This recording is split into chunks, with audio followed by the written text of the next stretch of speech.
Hey everyone, and welcome to another video. So today I'm going to be going over 50 fun facts from Immortal, so let's get right into this. So fun fact number one, editing a lot of times is me just spending hours researching like one line for them, like being at a horse stable in ancient Egypt, but did villas have them in their homes or was it a city stable? And then sometimes I never got a clear answer and I would have to go on an educated guess based on the research for the time period. So a lot of the times like editing wasn't just sitting there editing, it was like hours and hours of research for very simple things like that. Fun fact number two, I chose my favorite time periods and that I really enjoy in history. And those were the time periods that I chose to do. And I found ways for Jace to be there in those time periods while also making it realistic. Fun fact number three, originally Jace wrote the origin story in 131 AD China, but then I added the Joppa section and changed it to that being when he wrote the origin story. Fun fact number four, adding Joppa really stressed me out because the original first time that he saw Eshe after the origin story was in 131 AD China. So by changing it, he actually saw her an extra time in Joppa before the first time he ever saw her. And I wasn't sure I wanted to change that canon, if you will. But I decided to change it and everything. So once I managed to change it, it was better. But the original doing that really terrified me. And I was really unsure whether I was going to do it or not. And I debated about it for a while. Fun fact number five, the Rome arc was actually added later on as well. So originally the book did not have ancient Rome in there, and I'm glad I added it in there. Fun fact number six, Immortal has been edited by two different professional editors, the latter of which was Eshe Pruitt. The first one was Laura. So fun fact number seven, the original cover design on Wattpad was actually of a journal. So that concept stayed the same for the new cover design, for the professional cover design, I should say. Fun fact number eight, it later changed to show the cover that I had later, eventually changed to show Jace when I was working with my old designer. That was going to be the cover of it. But that designer quit on me, and that's when the series got rebranded, and it got rebranded in time.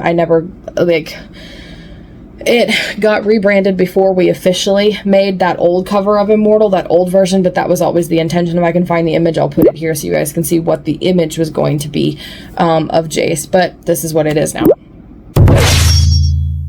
So fun fact number nine, the cover now has the new design, which shows a journal and archaeology tools and stuff.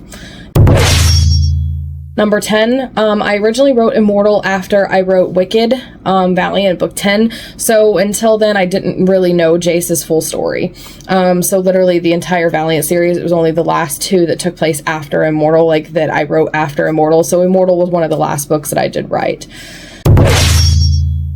Number 11, this means that the original versions of Jace acted way differently in the earlier Valiant books than he would now. So when I'm editing, I'm going to have to change that because the Jace that I know now, like I know his story and he acts way differently than he did in the original, because in the original version I didn't know his story for when he pops in certain earlier Valiant books before Wicked book 10. So now that is something that I am adjusting in the editing.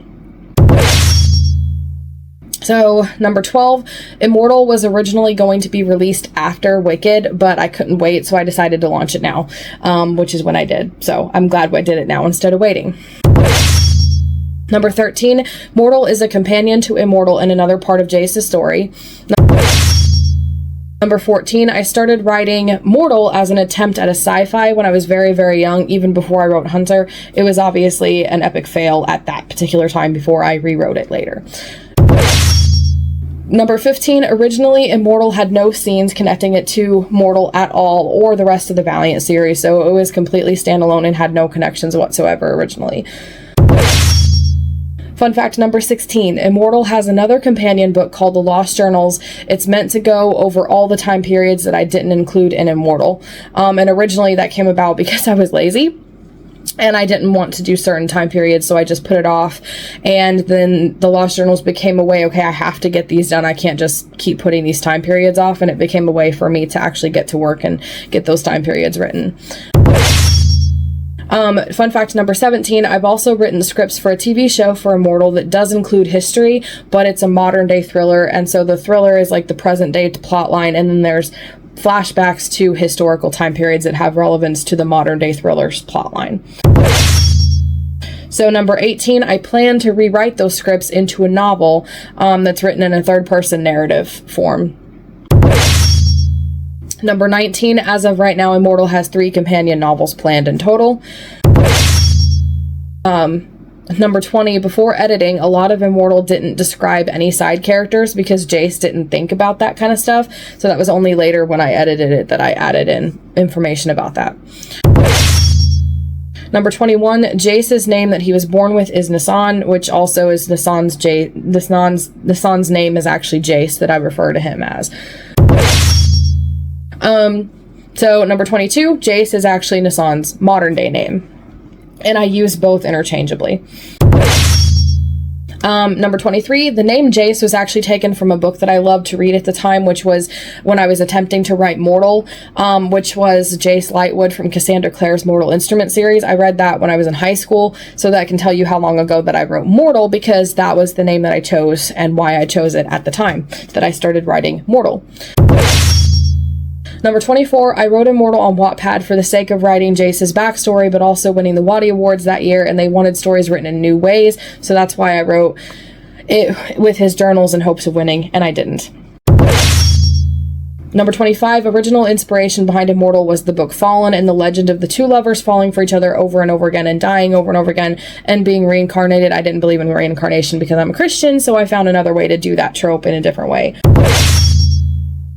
Number 26, the book Fallen also had the same story, but it completely breezed over their history together. It only gave us a few minor flashbacks and focused on their life in modern day as teenagers in a boarding school. I wanted history, so I took the concept and then the legend and kind of mixed it together, did my own thing with it, and added the historical time periods that I'm passionate about, and voila, you get Immortal. Way more mature, way more detailed, and way more fit for the history and way more fit for historical romance fans, in my opinion. Number 27, the final book of Immortal, the final version of Immortal after editing ended up being over 700 pages long. Number 28, it's over 200,000 words long. Number 29, at that length, I still wanted to add in the Revolutionary War arc and the French Revolution, but I didn't because adding in those 2, Immortal would make it even longer than that.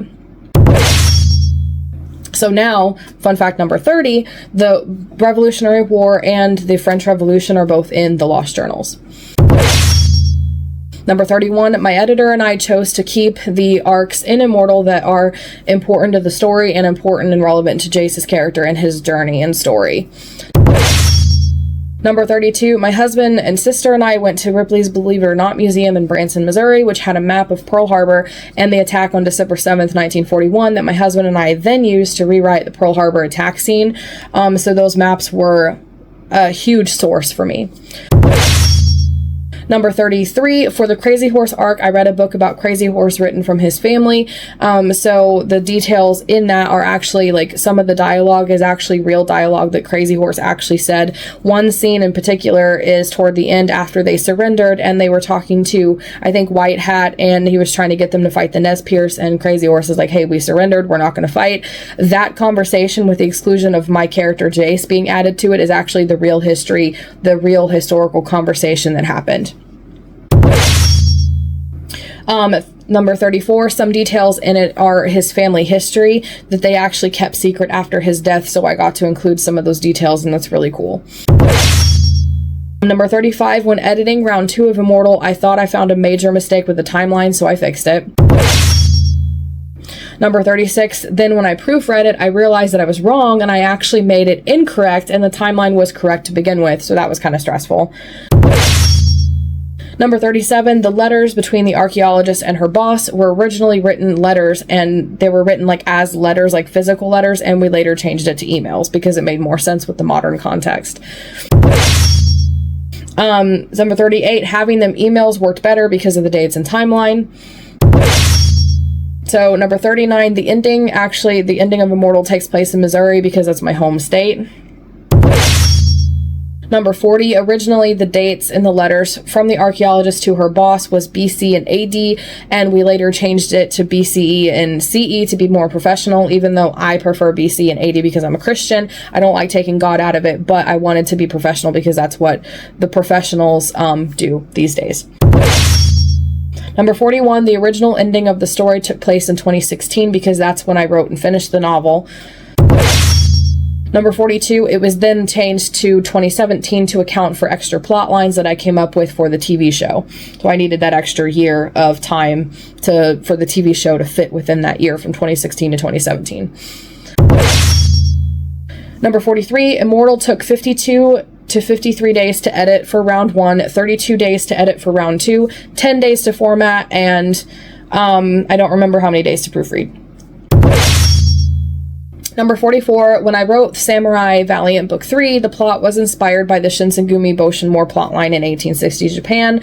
At the time, I didn't understand the Boshin War well enough to write it on my own, and I was scared because I didn't think I could do a good job of it. So I wrote Samurai, which was like a fantasy version of a similar war that I wouldn't feel pressured to be accurate because it was a fantasy world. But by the time I wrote Immortal, I deep dived into learning about it, the Boshin War, and I wrote it pretty dang well, and now I have the timeline of the history of the Boshin War memorized, and I know it like the back of my hand, which is crazy to think that there was a time when I didn't.